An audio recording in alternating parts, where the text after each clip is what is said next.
Hey y'all, this is the Quimby Chronicles. I'm Traci and I talk about real life and I'm real honest. You ready? Let's get into it. On today's episode, I'm talking about the weight Black men carry and what happens when they never get the space to set it down. Hey y'all, welcome back to the Quimby Chronicles. It's your girl Traci and today's episode is different. It's tender, it's personal, and it's very necessary. We're here in the middle of Men's Mental Health Month, and I want to use this space not to point fingers, but to hold space. Because I've loved Black men who were hurting, I've raised a son, and I've sat across from partners who didn't know how to say, I'm not okay. By the time they got around to seeking help or even admitting that they're not okay, the damage was already done. I was married to 3 different men, all ex-military, all Black, all impacted by war, by silence in a world that told them that it was okay to hold it and carry on. It made them feel like that was what being a man was about, holding in all that stuff and just making it happen regardless, sucking it up. And I will be honest that, in the military, that's one thing that they do teach you, suck it up. You got to suck it up. You don't complain. A soldier doesn't complain. So let's start off with all the weight Black men have to carry, and then you add on what is learned behavior in the military.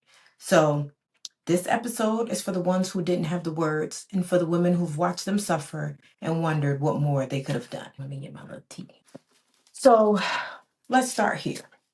Black men are taught from early on to carry expectations, to carry families, to carry fear.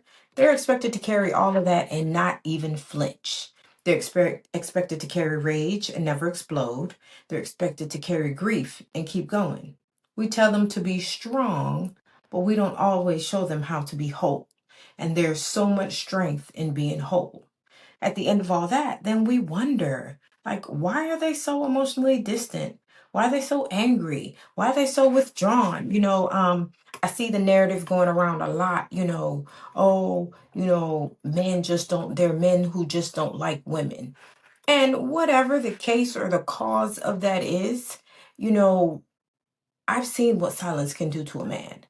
I've watched the love and compassion and care that I've given. I've watched it bounce right off of men because of the trauma that they're carrying, because they don't know how to receive it. So like I said, you start off with, you know, what a Black man is born into, and then you add learned behaviors and experiences throughout the years, and then you have this big ball of feelings and emotions and nowhere to put them. So, truth be told, these men, a lot of times, they didn't even want to sit with themselves because of what was going on in their head. And, to be honest, there's a special kind of exhaustion that Black men carry. Like I said before, they're trying to survive in a world that already sees them, number one, as a threat, and I've had to have this discussion with my son, who is now 17 and standing 6 feet tall. I had to have that conversation with him that a lot of people view him as a threat. You throw in a little trauma, you throw in poverty, you throw in incarceration, untreated mental illness, and war, and then it's no wonder so many of them are barely holding it together and nobody knows why. So in this instance, I'm not speaking from headlines. I'm speaking from here. I'm speaking from home, from my heart. There's one of my exes who used to come back from deployments and disappear inside himself. He'd be in the house physically. Anything that I asked him to do, he would do it. Anything that I needed, I would get it. But emotionally, it was non-existent. Emotionally, he was thousands and thousands of miles away. He wasn't mean. He was just numb. He was numb to everything around him because of what was going on inside him. Another one of my exes couldn't sleep, so he drank. He drank and drank and drank. He drank when he was angry. He drank when he was sad. He drank when he was happy. Let's have a celebratory drink. It had gotten so bad that he had gotten to the point where he was drinking liquor and chasing it with beer. Now, this ex was also of Caribbean descent. So, a Black man, Caribbean descent, and a soldier. He ain't believe in no therapy. He ain't believe in no therapy. But if the walls in that house could talk, those walls in that house were proof that he definitely needed therapy. He needed some healing. And the third, he was soft at his core, but the war had hardened him. And he didn't know how to talk about his feelings. He didn't know how to talk about what he saw and how those things made him feel. So instead, he shut everything down. He shut down the good feelings, the bad feelings. He shut down my feelings, and none of these men were monsters. They were just hurting humans, but they didn't have the tools or the words or the permission to speak their pain. And me, I was just trying to love them through what only healing could fix. I felt like if I loved them enough, if I gave them enough compassion, if I gave enough concessions, that it would fix it. But it didn't. Only healing could fix it. So, that was a whole learning process for me as well as for them. And let me say this with my whole chest. Black men deserve to heal. Not later, once they fix everything. Now, right now, today, this moment, this second. Even if they don't know where to start. Because I need Black men to realize that therapy is not weakness, it's survival. We weren't made to carry pain forever. And because trauma doesn't get transformed, it gets transferred. So a lot of times that trauma, it manifests itself in ways that affect the people around you. It may manifest itself in acting out sexually. It may manifest itself in abuse. So just remember, trauma doesn't get transformed, it gets transferred.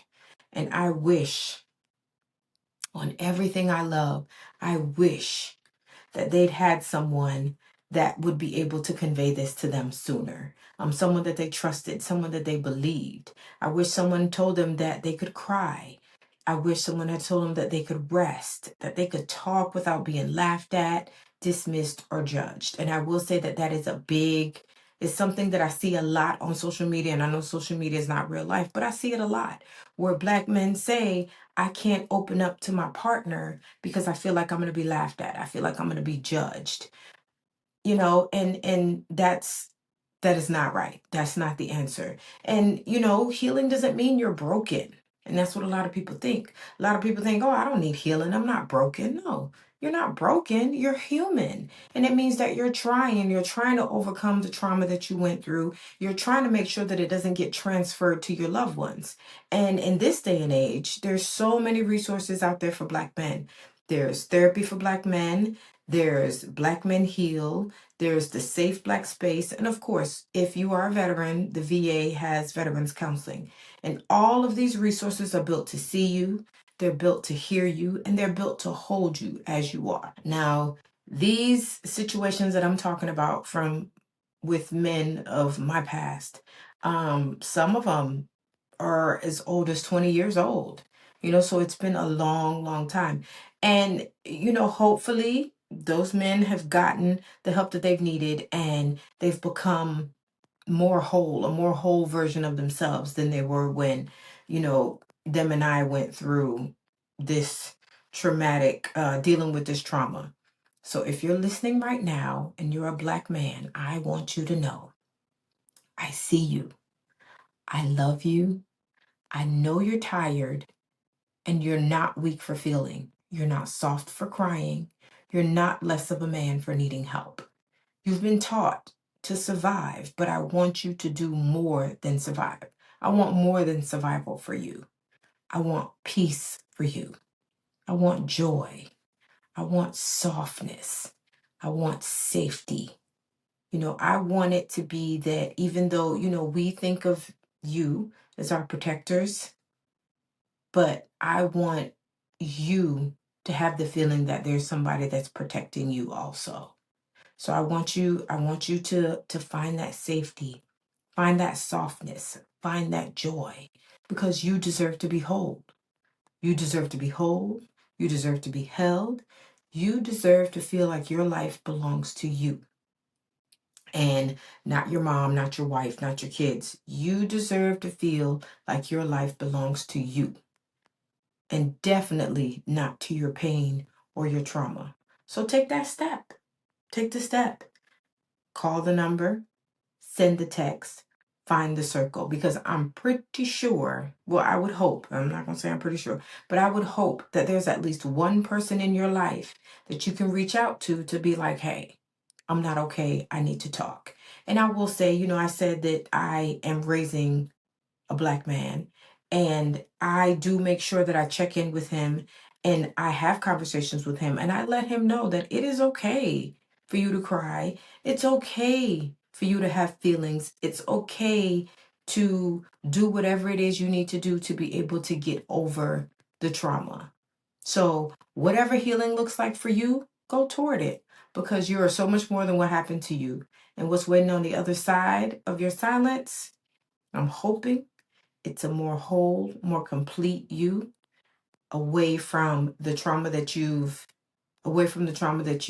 experienced. And like I said, which I think is the favorite thing, like in my research, and my favorite part that I saw was that trauma does not transform, it gets transferred. So do yourself and your loved ones a favor. Get some heal. Do yourself and your loved ones a favor. Get some healing. And I may not be your woman, but I'm your sister. I'm your mother.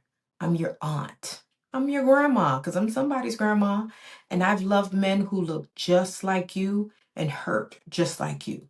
So this month, I'm asking every Black man out there, don't wait until it breaks. Don't wait until the people who love you are gone. Don't let your silence be your legacy, because there's no trophy for suffering, and there's freedom and healing. And that's all I want for you. I want you to be free. I want you to be whole. I want you to live your best life. And I mean that with every fiber of my being. That's what I want for you.